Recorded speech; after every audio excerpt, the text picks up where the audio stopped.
Ayan mga kadulmigan, meron tayong ginagawa rito nga Subaru XB.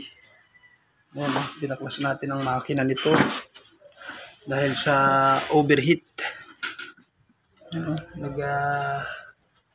sharon ko nito.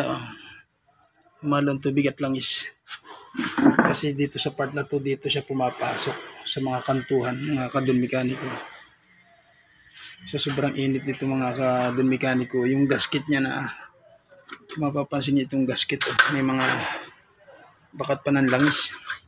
Subaru HB po ito mga kadulmekaniko. Yan. Hindi ko na po na-videohan yung mga unang pagtanggal namin kasi overheating po ang naging problema nito. Yan. So bali, ang gagawin natin dito, ipapamachine shop natin itong kanyang cylinder head. Ang gagawin dito, i-resurface, tapos itong mga valve seal nito, mayroon na siyang leak sa valve seal. Yan.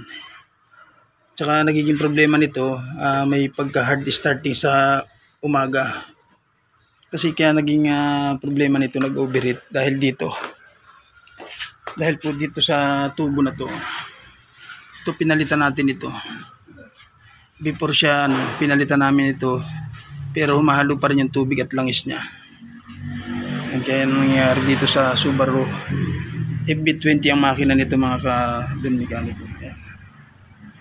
So ito na yung kanyang gasket na isa sa right side. Yan. Sa sobrang init mga talaga kasi hindi na pantay yung lapat niya. Yan. So ang gagawin natin diyan, machine shop natin ito. Kahit dito sa kanyang mayroon siyang kulay gatas sa cover niya. Yan. Napakahaba po ng niyan. Cover ng timing chain. Yan, so binaklas na natin yan. Nang dahilan po dito, nag-overheat siya, mapapakamot sa ulo. Medyo malaking gastusin po ito dahil dito lang po ito sa sa tubo na to. Diyan nagsimula yung overheat. Kasi naubos po yung kanyang coolant. Yan, so yan, ipapadala na po natin siya sa machine shop. Nang dahil lang dito, dapat maging aware po kayo mga kadulmekaniko dito sa tubo na to. Kasi ito po yung lagi ang nagiging dahilan sa pag-overheat. Naubos po yung coolant kasi may cover po ito dito. Ang nakalagay dito sa side nito, sa right side is yung kanyang aircon compressor. So natatakpan siya. Pag may mahinang taga siya dito, hindi nyo mapapansin na ubos na pala yung coolant.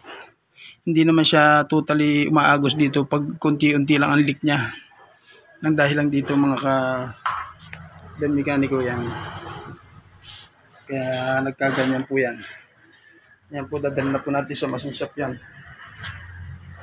Yan, tapos may problema pa rin yung kanyang valve body.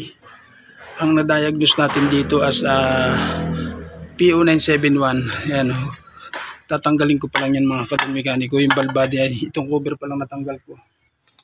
Yan, cover pa lang natanggal natin dito mga kadulmekaniko. Yan. So hindi ko pa natatanggal siya dahil medyo hapon na, mayroon pa kaming ginagawa rito. Transmission naman ito ng Tucson. Ayan. So mga kadulmekaniko, maging aware tayo dito. Ito ang dahilan. Ito ang nagiging dahilan sa pag-overheat.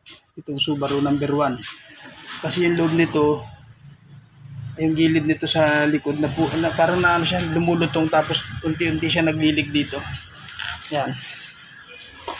Nasa po yung katulad niya na sinabi ko kanina, may compressor po siya dito, nasa ilalim siya ng compressor, kaya hindi nyo mapapansin na may leak pala pag paunti-unti ang leak. Kasi pag may hangin siya, halimbawa kaya niyan tuyuin yung yung tubig na kumakatas dito. Hindi nyo mapapansin, akala nyo walang leak kasi walang pumapatak sa ilalim, pero dito nagkakaproblema sa tubo na to.